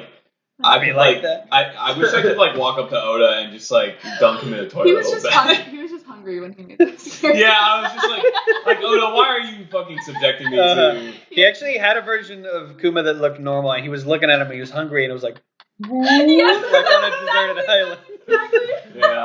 Oh, I really don't like Moria's design, but it kind of I think it made it very intentionally hateful, like hateable. Yeah. And, also, when Robin goes for the kill. Yeah, at one point. Robin very, very nearly kills one of the warlords. Yeah. Yeah. For She's sure. pretty awesome. Wish it happened. Yeah. But but then yeah. he's another warlord, He's in one of and he's here to make sure that doesn't get beat, which he does, and then he gets orders to kill all the witnesses instead of, which it's like, okay, if I don't know. I mean, like, the whole point was to get the Straw Hats anyway. So I feel like that should be priority one, and then kill the witnesses. Well, because the whole thing is like, I feel like they're setting up, because I don't know, when he has that conversation with Moria, and he's like, hey, the Straw Hats are going to Fishman Island, and the government is worried about them taking down another warlord. Yeah. I'm like, Yeah. we're getting another warlord right after this, Uh-oh. I think. Wait, no, I thought that was him saying, I'm here right now because we know the Straw Hats are going to Fishman Island, and we thought that they would run into you on the way, and we didn't want to and we wanted to make sure they wouldn't beat you. I don't know if he was referring to a different Kuma warlord. did want to make sure that they don't beat Moria, Uh-huh. but they are referring to they don't want the Straw Hats to beat a different warlord at Fishman Island. Okay. Oh, at Fishman. I think maybe our translation was a little bit. I did not gather that from. It's definitely. I think that like what you're saying is a very like valid interpretation of it. I read that like a couple. Like I read it and then I reread what he said just to make sure, because it was a little weird. I probably I was just like, oh, that's what he meant, and then just accepted that. Especially because like at the end with through the transponder snail, it's like, hey, a warlord got beat. You need to make sure that like nobody finds out about this. Yeah. It would make sense to interpret it there. Yeah. He also, in our translation at least, the language is Kuma's like, they're going to Fishman Island. You know what that means, right? They could take out another warlord of the sea. I'm here to make sure that doesn't happen. That's how it was for us. I don't know. That's interesting stuff. How many warlords? There's 7. I mean, have we met? Have we met? 5. Yes. So there's 2 that we don't. Well, there's 2 that we haven't met. Blackbeard has now replaced Croc. Because we got news. Blackbeard. Which fucking I was floored when it was Blackbeard is the new thing. I mean, I knew we knew it was kind of coming, but I was really excited. So Blackbeard, Moria, Kuma, Don Flamenco, Mihawk, and then the one whatever's at Fishman Island, yeah, and then one that we ain't heard nothing about. There's one of those 2 we do know the name of, because Jinbei. Yeah. Okay. Arlong's old captain who was the Fishman Pirates. Yeah. Oh, so we might be meeting Jinbei. We might be meeting Jinbei, but I think that we're supposed to think we're meeting Jinbei. Maybe. And we're gonna get the other one. Yeah. Okay. That's my theory. What makes you think that? I just feel like it'll be a fun rug pull if we're going to Fishman Island. There's been a Fishman warlord established this whole time. Like, I'm the ant warlord. I'm the people warlord. I think it'd be silly, and I think it'd be fun. But I also, if it's Jinbei at the next one, I'm also really down for that. It would be great, like, to get that name. That we got that name drop right at the beginning of our That was arc. the first warlord we ever knew about. Yeah, first one. Well, that's right? No, Mihawk. Excuse me. Yeah, I always forget that Mihawk is a warlord, just because. Well, because he's so like cool. He's so cool. He's like the Kim Kardashian of the warlords. I feel like. I don't know. Who are the other? Can you explain that? Who are we comparing Kim Kardashian against? Yeah. I actually don't know. I just think he reminds me of Kim Kardashian. Wait. Who's the Kanye West of the warlords? But yeah, I mean, to be fair, Mihawk is 100% the most dangerous and most revered warlord. Is he really? Oh yeah. And so Didn't is we Kim also- Kardashian, you guys. Didn't we also get another name drop of the one of Haida. the 4 emperors? Who is Yeah. now confirmed to be one of the 4 emperors of the sea. So now we know 3 of them. We know Yeah. Shanks, we know Whitebeard, Whitebeard and we know Kaido. Kaido. Also, Kuma asked if Luffy had an older brother, and they decided that Edward D. Teach. Edward D. Teach was going to be the next warlord. Marshall So, D. Teach, sorry, Marshall my D. bad. Teach, right. So what fucking happened? So- what happened? It seems that What Blackbeard's rivalry with one of the emperors is maybe what got him this position as a warlord, because he didn't even have a bounty. Yeah. My theory, my prediction. In the Ace Blackbeard fight, it ends by saying the consequences of this fight Yes. will be heard throughout the world. Right. Yeah. So So I think Blackbeard won that fight. mhm. No. Here's what I think, No, right? please. Here's what I think happened, my theory. Blackbeard won the fight and then used that as his leverage to finally be like, hey, I beat one of fucking Whitebeard's higher ups. That's what I'm. I'm a wondering. 7 warlord. But I'm wondering if the fight, what the timeline is, if the government knows that the fight is going on, Mhm. or if the government knows since Shanks went to Whitebeard to tell him not to send Ace after. Maybe they know that Ace is after. Well, the government doesn't know why Shanks and Whitebeard met. They just Yes. knew that they were going to meet. Yeah. I'm just saying maybe they know something, or maybe they've just heard that Ace is Yeah. because they don't know why Shanks is there, but maybe they know that Ace is after One Beard. Yeah, and if One Beard. The one beard. The all beard. The all beard. He's a Searching good for all actor. I don't know. So that's what I want. There's just obviously there's a lot of fucking mystery about this, and I'm like, And I'm we're just probably never dying gonna to find know. out what happened. You're right. Probably. You're right. I don't do even want really to talk care. about real quick because I think we should start wrapping up. But I do want to bring in how this chapter ends with Kuma, and he's like, "I'm gonna kill Luffy." And Yeah. Well, Zoro's I'll like, spare you all if I get Luffy's head. Kuma seems to have, despite being a cyborg created by Vegapunk. Fuck. What the Which, fuck? holy shit. Yeah. He's the guy that taught a gun to eat a dog fruit. Yeah. Yeah, the goddamn pawpaw fruit was one thing, and then on top of that, he has cyborg beams I'm bored. and strength. yeah, he He's opened what's his called mouth a real bad. pacifista, he says. He's a pacifista. Yeah. But despite being a pacifista, he seems to have a code of honor. Whoop. What? Sorry. No, I just realized He I left the oven on. I connected some dots. yeah. I had a spoiler from the One Piece card game, and I just contextualized it. Damn. But it's not a big spoiler. It's fine. But and then Zoro comes in. He's Yeah. like, Zoro walks into a bar. Stop it. he's like, Listen, you let Luffy go, I'll give you head. You want head? I'll give it to you. Yeah. I like Sanji coming up to try to start a fucking I am Spartacus, everybody about to Yes. sacrifice. I'm Himicus. Yeah. Mhm. Which Josh finished reading the chapter in the car when he first got in the car, and he no, it was literally the last couple panels of the chapter. Mhm. But so we were talking about that a little bit. Why did I bring this up? And I'm Himicus, Yeah. Spartacus. Oh yeah. It wasn't. Oh, Josh was like, guys, now is not the time to fight or whatever. But I thought it was interesting how he wasn't fighting with him. He wasn't like, don't kill yourself. You're so sexy. No, he wasn't like, don't kill yourself because I'm gonna kill myself and I'm gonna be the hero or whatever. He was like, don't kill yourself because you have dreams. Yeah. Yeah. Beautiful. Kind of surprised by that. One of those. And then especially when they're all waking up and everybody's celebrating because they don't know what happened. Yeah. And Sanji's like, No. fuck, where is he? And he runs off and he's like, God, you had me worried.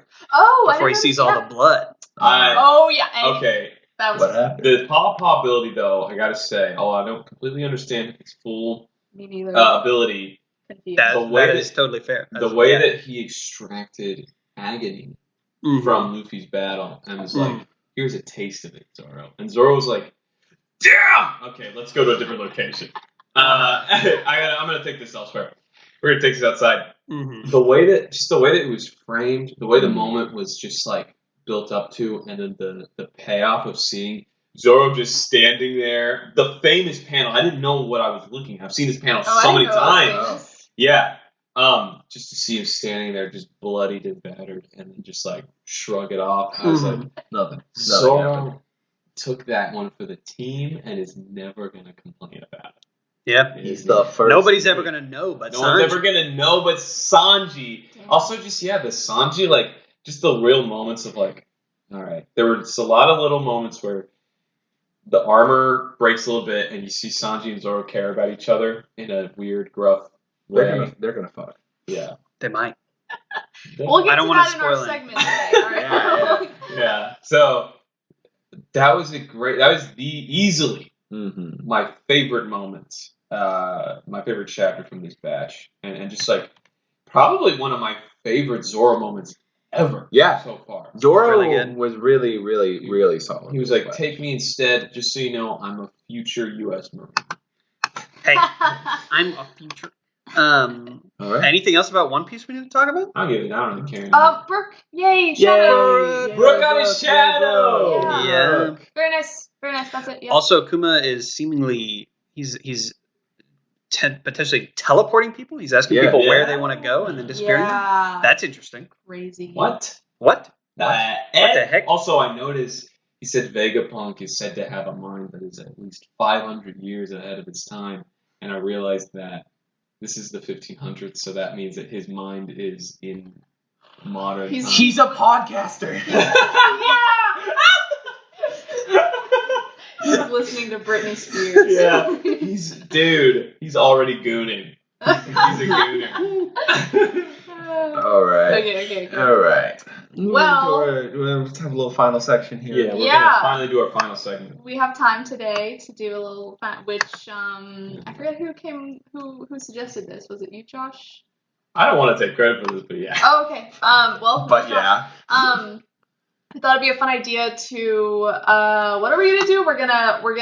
We're gonna We're guess gonna guess ships. One Piece ships, which ships are most popular, give our thought, and then Clayton's gonna try to guess popular JoJo ships. And I to be clear, I'm looking at. Are we doing that? The AO3 one? Yeah. Yes. As opposed to what? We could also Clayton's just be like, personal fan. hey, Yeah, which ones are popular? I feel. But like I can give you all context of that too. But I'll keep an eye on AO3. Okay. Yeah. Archive of our Number. I feel like the top ship Mm-hmm. is gonna be Luffy Zoro, right? Really? I think so. Are we? No. In terms of like fan fiction being written, Are we going to Wait, let's- guess individually, or are we gonna pull our guests together? Well, we can. The whole point is to talk about it, so we're gonna reveal our individual Mhm. guesses, and then yeah. But okay, I'm curious. So, how often do you read fan fiction, Hayden? I maybe done like one. Okay, all right, I don't cool. know. No, I'm just like I want to know what page you're on. I'm going. What page of this fan fiction? yeah. you're What I'm page going you're on like my ideas of like what I think Tumblr is, and that's how How much of a Tumblr user are you? I am I was never directly involved in Tumblr, Okay. but I was Tumblr adjacent. Like I Okay. was seeing a lot of like Tumblr and interacting with a lot of like Tumblr That's what people. I'm trying to figure out. Like, if you are like adjacent or if you are No, I'm like adjacent. a member. Okay, because I trust you more. No, because I'm not even for that. I know where Josh stands. I just don't know what your experience is. So I wanted to. Josh has absolutely zero fucking affiliation with I don't really with read fan fiction, or no. even. And I don't go on Tumblr. Rarely ever did. Probably Luffy Onceler. It'd be a big Oh, ship. yeah, absolutely. Are we doing cross multiverse? No. I was just bringing up the Onceler. Probably like Zoro Iron Man. Yeah. Okay. So you're guessing. I think it's gonna be Luffy Zoro as the top fan fiction. See, using my special powers, I do know that people love what's it called? People really do love Zoro and Sanji's dynamic. They love Yeah. enemies to lovers situation. Like they eat that shit up. personally, I'm not on that boat. But like about the enemies to lovers, you'll not about whatever. But I know that it's very possible. So I think they're up there. I think they're like definitely more than. I also think that Nami and Vivi. Ooh. Because we forgot about that. But I completely forgot about that. I think they're at least on the list. Josh? Zoro Sanji. Okay. I think I hear whisperings of Robin and Frankie. Yeah. Yeah, I was gonna say Robin and Frankie, but I don't think that's gonna be popular. I don't know if that'll be top 3, but I think that Nami and someone, probably like Nami. I hear Nami and Luffy's not. That's what I was gonna say. I think my number 2 would be like Nami Luffy. Well, we did hear Clayton say that Nami and Usopp were a popular ship. Oh. Yeah. That's Which, you know what? I've come to really understand. Yeah. Who are you shipping Chopper with? A stethoscope. Himself. A lollipop. Yeah. That's all right. a fun name. You want to lock those in? Yeah. What's the verdict? All right.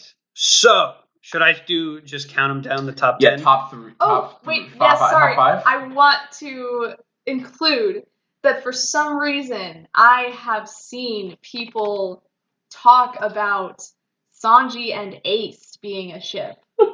Which is very, very funny to me. I don't know why. Like, I think they interacted like 2 times so far, but how do you get to the list of? It's only on computer. Do you want to give us the top 5? Sure thing. So, at number 5, and just quick little fan fiction etiquette thing. If I'm correct, and is like their friends, right? Yeah. Slash is their fucking. Yeah. Also, I feel like there's characters are there any characters we haven't met yet that are in the top 5? Several. Yeah.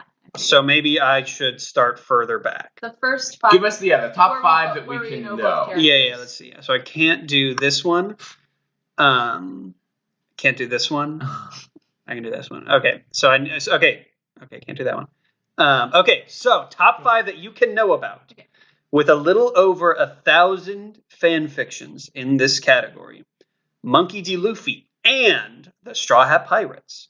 So this one that would just be Luffy being friends with the Straw Hat Pirates. Okay, so it's just One Piece just fan fiction. Yeah, One Piece. basically, yeah. Okay, cool. I would say right behind that, just trailing behind, is Frankie and Robin, and then trailing behind that is Luffy and Nami. Luffy slash Nami? Luffy slash Nami. Sorry, yeah, these are both slashes. Are we going These least are- popular to most popular? I started with the least popular. Oh, okay. And so those are below. So those are not in the top 5, correct? Those 2? Those 2 that I just said, not in the top 5. Okay, cool. Sorry, the Luffy and crew. It just feels like Frog and Toad are friends. Our friends. Like, no, they're Okay. not. Up next, number 4 that you can know about: Roronoa Zoro, and this is friendly, and Sanji, Aw. with 1,644 People can dream. fan fictions. People can dream. Well, I should mention, I think I've seen where the ship is included. They also they put the characters with a slash, and they also put tag characters with an and, so that there might be a lot of crossover fics. Like there might be a lot of ones that are shipping them, but also use the and tag. I don't know why. That is a possibility. At number 4, for the ones that you're allowed to know about, that is going to be. Sorry, this is number 3 that y'all are allowed to know about. This is going to be Luffy, and there's a lot of friend stuff going on. Luffy and Port Castiers. Aw. Just little brothers hanging out. Sure. I What? don't think that counts as a ship. Yeah. They're just friends. They're just friends. Brother friends. Yeah. Brother friends. Can't do that one. Can't do this one. Number 2. And this one, sexual style. Yeah. That y'all are allowed to know about, with 2,567. That is going to be Monkey D. Luffy and Roronoa Zoro. Pretty Okay. good. Whoa, Okay. wow, Yeah. you're right. Why? Also pointing at the in between, the technically 7th on this list, is going to 2 characters that y'all are going to meet next week. Ooh, okay. Interesting stuff, huh? Must be popular. And then at what would be the number 2 is one of those characters being shipped with Luffy. Okay. So interesting little treat y'all have coming up. Number 1 number 2 has 5,106. Wow. This one has 9,996, and those are fan fictions where Zoro is fucking Sanji. Yeah. What I tell you? Not Sanji fucking Zoro. So the numbers, especially if you add the ones where they're friends to the ones where they're fucking, the numbers are they are over twice as popular as anything else that people are doing on here. So funny. With that, hold on here. Let me turn the computer over to you. I thought you might would have worked on No, I need the computer. It doesn't show all this detail. I need the computer. All right. Here you go. Okay. There you have it. So I don't understand. Here, let me. How do I set it? How do I choose what to do Guys, it for? we have to have a conversation while they figure this out. Yeah, guys, get away from your mics. This is gonna be the Hayden Josh corner. Okay? Yeah. Hidden Josh corner. Yeah. Hayden, Is listen. that? Yeah. Yeah. Luffy, Blue Luffy. We're gonna keep. I was Yeah. gonna say we're gonna keep debating. Nightmare Luffy is kind of the magnum opus. That I right think there. Oda has been. Oh, the looking magnum for. opus. I do not think that we're gonna get a better Luffy than Nightmare Luffy. I don't care about Gear 5. I don't care about Gear 4. Clayton, can we kick Josh off the podcast? No. Clayton, you are not Okay, involved in this conversation. Okay, I have the information. Okay. So, all right, Clayton, what are your thoughts? Should we do this?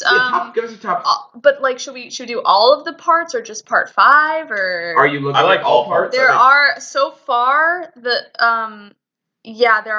are we know all these people. Okay, like in the the top 5? in the top 5, in the top 10. Really? Even, yeah. Yeah. Let's do. Wait, not a single one from. No. All right, Clayton, you want to give us your top? Yeah. There's one that we don't know, but yeah, the rest are for Wow. for you. Clayton, let's see what you think. Top 3 to 5. So I'm going to go through all of them and just think what I think would be the most popular. Obviously, from part 1, it would be Dio and Jonathan. And I don't know if there's much else to even consider in that part. Part Jonathan 2, and Arena. no. Buddy? Joseph and his mother probably is a pretty popular one. Joseph and Caesar, I could see being on the top 5, but also I don't think people like part 2 enough for that to be like ranking up there. Mm-hmm. Part 3 is where I could see some interesting stuff happening. I'm gonna guess that I think somewhere in this top 5, Iggy Pet Shop. Jotaro and Kakyoin Okay. is where my mind goes. Okay. I could also see Jotaro being shipped with just really anybody, almost anybody that's not a child or related to him. I don't think they're gonna do Old Man Joseph for any of this shit. Part 4,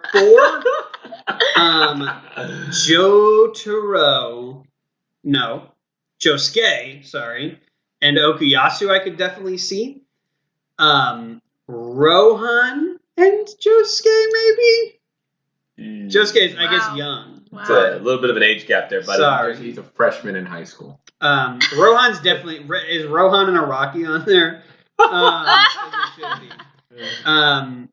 Kira, I could see there being a lot of fanfics about Kira. Yeah. And then let's see, part 5. I bet we're gonna have a lot of part 5 on here, and I could see a big one. I'm just throwing it out. I think Bruno and Abacchio, I bet, is a big ship. As much as it would be problematic, I think probably Giorno and Abacchio or Bruno. Oh, no. And I guess that's all the parts. Those are my guesses. Okay. All right, now cool. let's tell you where you were wrong and where you're right. Sure. Caesar and Joseph's going to be a top 3, I would even guess. Also, I'm the only one looking at this, Yeah, so yeah, they are both No, speculating. people want Joseph and Caesar to fuck so bad. People Good. do like part 2, believe it or not. Though. Okay. A lot of people. Should I just want to like tell you guys this real quick. In the top 5, it's we have 2 are from part 5, 1 is from part 2, 1 is from part 3, and 1 is from part 1.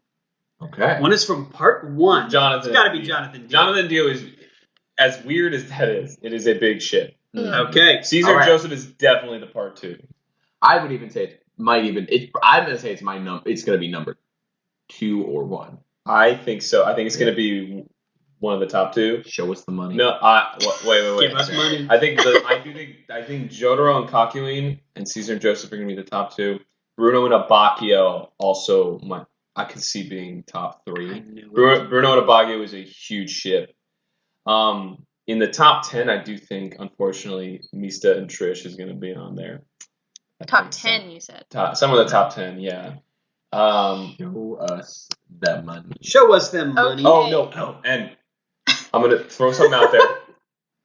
Josuke Okuyasu is definitely in the top 10.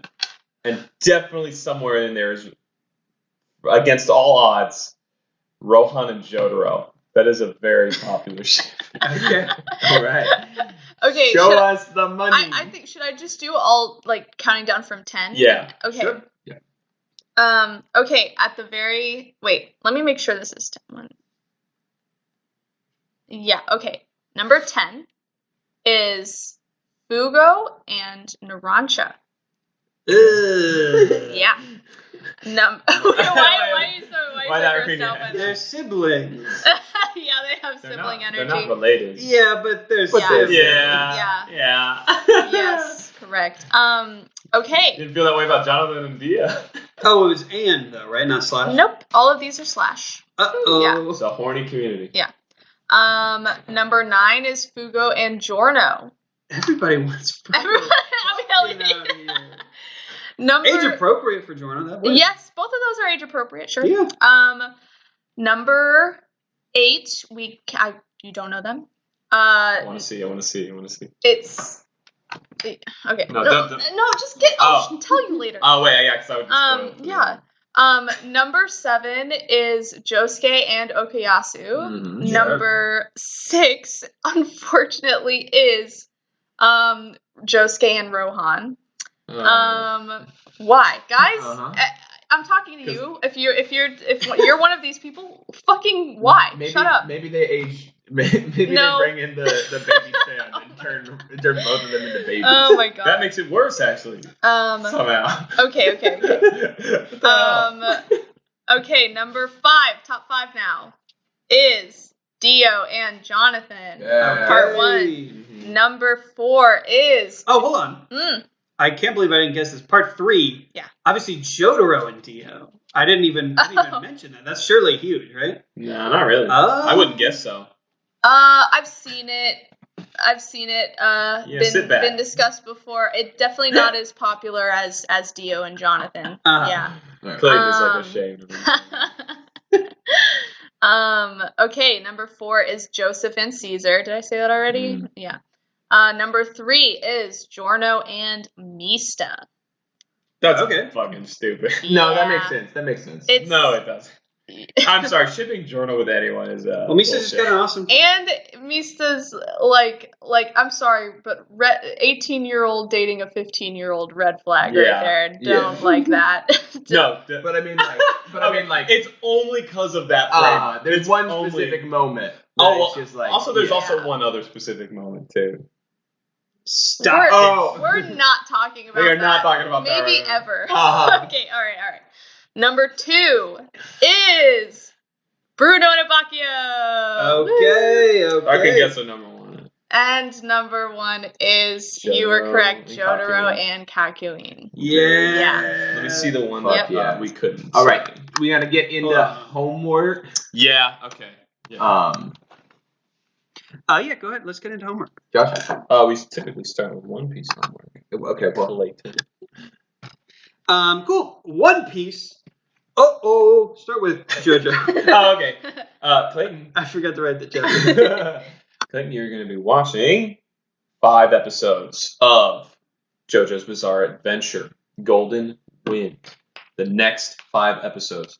That is going to be 2 battles. What? Yeah, sorry. Whoa. or 2 arcs, I should say, is more accurate at this point. All right. In terms of expectations, buddy, you are in for a ride. Cool. That's all I'll say. I am very excited to watch these with you. In fact, this is the most excited I've been for part 5 so far to watch it with you. Exciting stuff. I'm pumped. Yeah. One Piece, y'all are going to be reading up to, it's going to be 17 chapters, I believe, Okay. up to chapter 502. 502. 502. We're cracking the 500. Wow. That's Yeah. crazy. That is crazy. We're getting very near to being halfway through everything that is out for One Piece. Yeah. Because it wasn't too long ago I was hearing it was 1,000 chapters. Yeah. So. Right now we're a little bit over 1,100, but we're getting real close. In these chapters, it's going to be a very fun time. We have got y'all are going to meet some cool characters. There's going to be a lot to see here. New That's location, new art, new saga. This is kind of this is a transitional period. This next arc, I love the transition Fantastic, periods. fantastic. it's taking you. They're on their way to Fishman Island. And Yeah. maybe they've got a little stop on the way. Phenomenal. I like that stuff. Love that But shit. it's going to be awesome. Great. But that's all I have to say. Cool. Yeah, should I give any? Do we want to? Do you guys have any expectations you want to set for part Nope. 5 going forward? I got nothing. I don't know. It's I great. remember It's some just good stuff. Yeah. Yeah. It's just fucking peak. Yeah. Peak. Woo. Yeah. Okay. Really exciting stuff. Let's go watch JoJo. And with that, We love you. Good night.